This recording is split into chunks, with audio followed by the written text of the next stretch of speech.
lang. Okay, naanata sa panganod, no? Hala mao ni kini ang Barangay Santo Niño, Pagadian City. Akong amigo nga si Ruel Abiliana.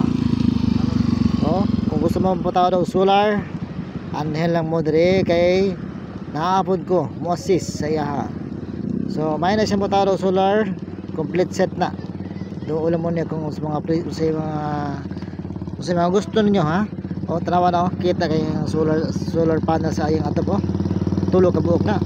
Di ba kaya ni tawanan eh. Hala, tanawa na.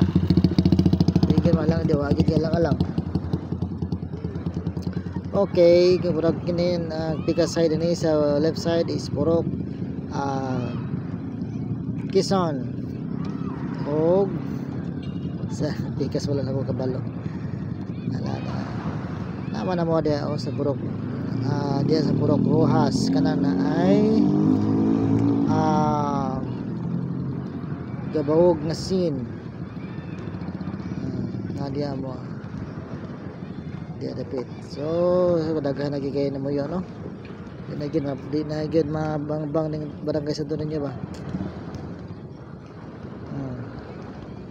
Grabe na kayo ka-populated ang Barangay Santo Niño. Sa una 1992 gamay pa may kaayo. Gamay rin kayo mga balay diha. Pero karon 2024 basta naghana na kayo eh. Di na gid maiyak pa. Tanawan nyo guys, nindot kayo ang Barangay Santo Niño. Problema lang ani kung may mga sunog daghan gyud ang maangin. Muna ka ng mga nagbalay diha, putang yung nag-fireball inyong mga balay kay di lalim masunugan, may pagmakawatan kaysa masunugan, di ba? Managing nila mas maipang makawatan do guys, kay napa ang balay mabilin, pero kung masunog ang balay mawala kita na, wag din mabilin, abog na lang. Tanawa kanindot ang Barangay Santo Niño, Pagadian City.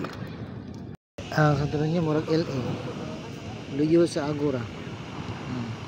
Alam mo to, dagang salamat. Ayaw po kalimot og like and share.